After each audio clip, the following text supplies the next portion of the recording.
The chair in Dr. Evans's office was too soft. It swallowed you, made you feel small. At 83, you fight that feeling every day. He had my charts on his screen, his back to me.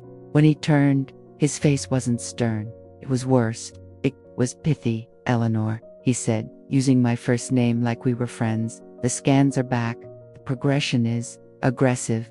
I knew what was coming. The tired blood, the brittle bones, the whisper in my chest that wasn't there last year. He laid it out like a roadmap to a cliff. Treatment options. He called them brutal, bi-a-month options that would leave me sicker than the disease. Then he said the words that turned my blood to ice. At this stage, with your age, the kindest path may be palliative.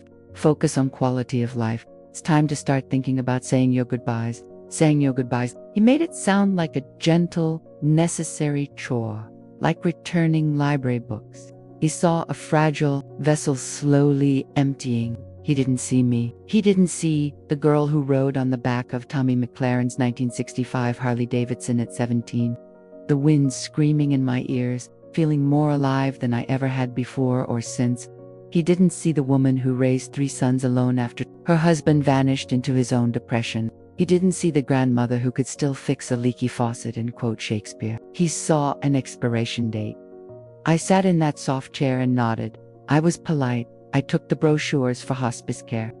I walked out into the blinding, ordinary sunlight of the parking lot, and I felt nothing. A great gray nothing. Not fear, not sadness, a void. I drove home to my silent, tidy Husa museum of a life already lived. I made tea. I sat. I looked at the walls. I looked at the clock. I was waiting to die. And a cold, furious spark ignited in the center of that gray void. Who gave him the pen? Who gave that nice young doctor with his fancy scans the authority to write the last chapter of my story? To define my quality of life as soft chairs and whispered farewells. The anger was clean. It was clarifying. It was the first real, the thing I'd felt in years. I didn't want to say my goodbyes. I wanted to roar. I stood up. I went to the whole closet, to the very back, behind the winter coats. My fingers found it. A dusty, flat box. I pulled it out and laid it on my kitchen table. Inside wasn't a photo album. It was a poster, carefully rolled. I smoothed it out. The paper was brittle. The colors faded. A man on a gleaming motorcycle, leaning into a curve on a wild, empty, coastal highway. The slogan, "Live Free." I'd bought it at a gas station in 1971. A secret rebellion against the sensible life I knew I had to lead. I'd never put it up. I'd saved it like a promise to a future self. That future self was now 83 and had just been handed a death sentence. I looked from the doctor's hospice brochure to the man on the bike, forever leaning into freedom. The logic was absurd. It was perfect. He said my body was failing, but he didn't measure my will. If this was the end, it would be my end, on my terms, not in a soft chair. In the wind. The very next morning, I put on my most comfortable shoes and called a taxi. Or two. "Ma'am," the driver asked. "Harley-Davidson, the dealership on Broadway." There was a long pause. "I'm short." The dealership was a cathedral of chrome and testosterone. Young men in black leather vests, the rumble of engines being tested. I walked in, a small, white-haired woman in a beige cardigan. The silence was immediate. All conversations stopped. A young salesman named Chad, all tattooed arms and practiced smile, approached. "Can I help you, ma'am? Looking for a gift for a grandson?" I looked him dead in the eye. My voice didn't waver. "No, I'm looking for a motorcycle for me. Something manageable, but with a soul." Chad blinked. The mechanics in the garage stopped turning wrenches. I saw the doubt, the barely suppressed smiles. They saw a confused old lady. "Good, let them. We have the Street 500. It's a good beginner bike. Low seat height." He led me to a sleek, black machine. It wasn't the beast from my poster. It was smaller, sleeker. It was mine. I reached out and touched the fuel tank. The metal was cool. "Can I sit on it?" Chet looked nervous. "It's kind of heavy. Let me steady it." I ignored him. I put my foot on the peg, grabbed the handlebar, and swung my leg over. It was a struggle. My knees protested. My balance was wanky for a second, but I settled into the seat, my hands curled around the grips. In that instant, the years fell away. The sterile doctor's office, the quiet house, the pitying looks, all of it vanished. I wasn't Eleanor, the dying patient. I was Ellie, who was alive. Chad was staring, his mouth slightly open. "I'll take it," I said, "but I don't know how to ride it. I need lessons." The logic was insane.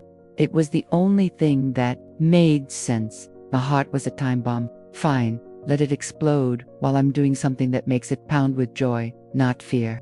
My bones were brittle. I'd pad myself in so much armor I'd look like a space knight. I wasn't buying a motorcycle. I was buying back the authorship of my life. I was buying one last, glorious, defiant sentence for my story, and it was going to be a roar. The reactions were a symphony of panic. My son, Mark, the accountant, sputtered about liability and insanity. My daughter, Sarah, cried, convinced I had dementia. "Mom," the doctor said. "Rest, peace, and quiet," she pleaded. That was the point. Their version of peace looked like a velvet-lined coffin. I showed them the helmet, the armored jacket, the boots. "This is my peace," I said.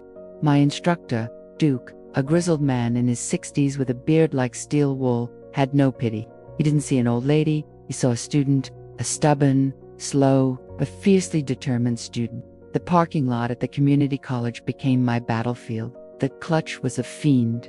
The balance was a betrayal.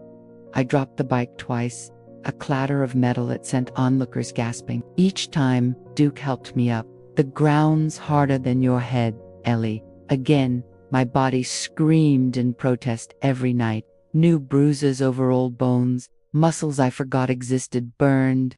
But every morning, I went back. The logic was now my religion. If I was going to hurt, let it be from living, not from dying. The day I finally navigated the full course without stalling, a shaky, slow circuit, Duke gave a single, firm nod. "You're a rider." Those 3 words were a greater honor than any diploma. I got my license, a photo of an 83-year-old woman, white hair wild, holding a helmet, with the grim determination of a soldier. I named the bike Liberty, not out of patriotism, but for the simple, profound fact it represented. My first real ride wasn't across the country, it was to the beach, 20 miles. The moment I turned onto the coastal highway, the world changed. The confined, careful space of my car vanished. I was in the world. I smelled the salt, the pine, the hot asphalt. I felt the temperature drop near the cliffs. The wind wasn't an enemy. It was a current I was swimming through. My mind, usually a noisy room of worries and memories, went quiet. It was only the road, the machine, the next curve. Survival focus. It was the most profound meditation of my life. I didn't stop at the beach viewpoint. I kept going. I rode for 2 hours until the sun began to dip. I wasn't running from death. I was finally catching up to myself. The woman I was supposed to be before life, love, and loss gently boxed her in. I started taking longer trips to the mountains, through redwood groves where sunlight dappled the pavement. I met other riders at diners, burls in leather, covered in patches. They'd see me pull up, do a double tick, then, without fail, offer a respectful nod. A fellowship based on the ride, not on age. My children's panic slowly turned to bewildered. AW, they'd call, expecting to find me frail in bed. Instead, I'd be describing the hawk I saw circling over a canyon, the color of the desert after rain. My voice had a vitality it hadn't possessed in a decade. 6 months after Dr. Evans's pronouncement, I had my follow-up appointment. I wore my riding jeans and boots under my coat. He ran the tests again, frowning at his screen. He looked at me, then back at the scans. "Your vitals are ... surprisingly stable.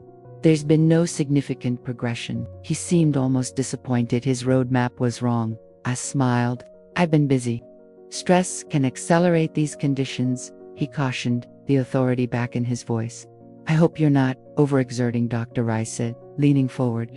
"Told me to get my affairs in order. To say goodbye." So I did. I said goodbye to fear. I said goodbye to letting a chart tell me who I am. I said goodbye to the idea that my best days are behind me. And in doing that, I found a reason for my heart to keep beating. I stood up, my body aching from a 100-mile ride the day before. Glorious, earned ache. You measured my disease. You didn't measure my will to live. There's a difference. I left his office, not with a prescription, but with a clean bill of defiance. I am 83. My doctor told me to start saying my goodbyes, so I bought a motorcycle. It wasn't a midlife crisis. It was an end-of-life revolution. The logic is simple, and I'll shout it for every person who feels written off by a number, a diagnosis, or an expectation. Your last chapter is yours to write. Don't let them hand you a gentle, fading final sentence. Steal the pen. Make it loud. Make it messy. Make it yours. Die living, not waiting. Because sometimes the thing that looks like a reckless goodbye to the world is the first real hello to yourself in 50 years. And that is a quality of life no scan can ever measure.